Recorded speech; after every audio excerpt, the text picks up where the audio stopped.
Oh gosh, another day, another 1,000 words done. Actually, today wasn't too bad. Today, the words came pretty easily. It was the big revelation scene, which, for that character and for the age that he's at, is 14. He's 14. Everett discusses a revelation about himself that he makes. Which I probably won't get into in these videos, actually. Um, it was a big deal for him. Although I may be building it up as, oh, it's this grand revelation. It's not really. Um, it's just something that, you know, part of him, basically. Uh, Something that he needed to discuss. But he does it in this weird, roundabout way. Yeah, people who will read this, they'll probably say something like this. He must be nuts. He must be crazy. And you know what? They might be right. Maybe.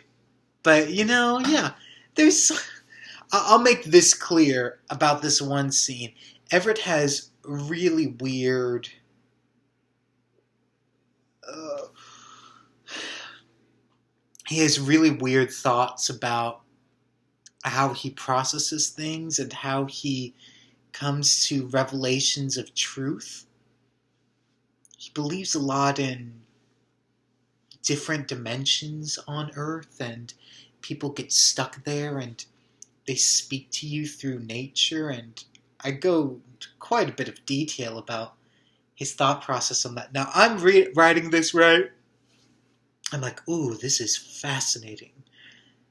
I'm also thinking that as a casual reader, their reaction might go a little more like,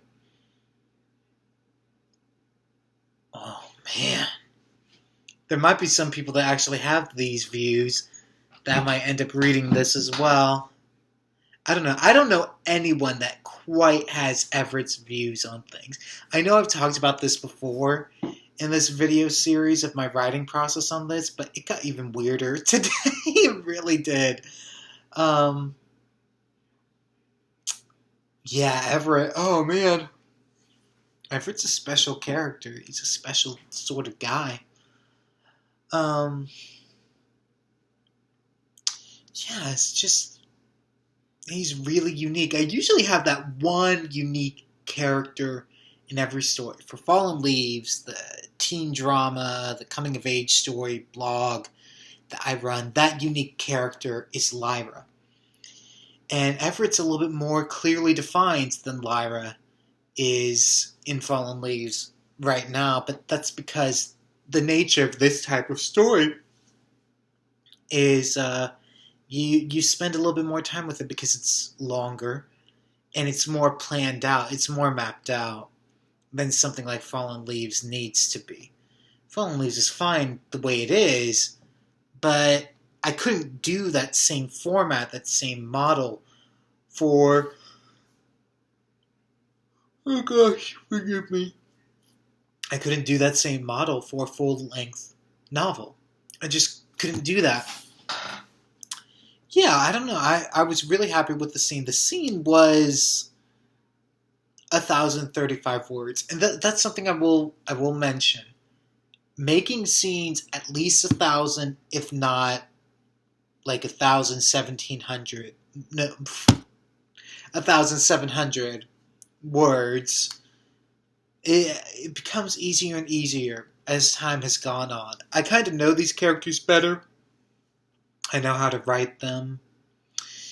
And the world's just becoming more and more established. There's an interesting description of the area that the Revelation talk happens, which is it's in the thickest part of the woods, but there's this area that is kind of, it has no trees around it. There's sand on the ground, and there's these 6 stones um, in a circle. and two of the stones have been eroded down to be seats. It's very weird. And that's where they have their dialogue together. Anyways, it was special. It was nice. Yeah. I'm pretty happy with it. And yeah, I don't know where I'm going to end off this chapter, but you know what? I didn't know where I was going to end off the first two chapters either. I don't even fully know where I'm going to end off the fifth chapter. I have ideas of where I'm going with that. But for now, it just is. It's still chugging along. At least the train hasn't slowed down. It hasn't stopped. And I am thankful for that. But as always, remember the mantra. Expect a video tomorrow. And remember that mantra. The Gator. It's exactly what you think it is.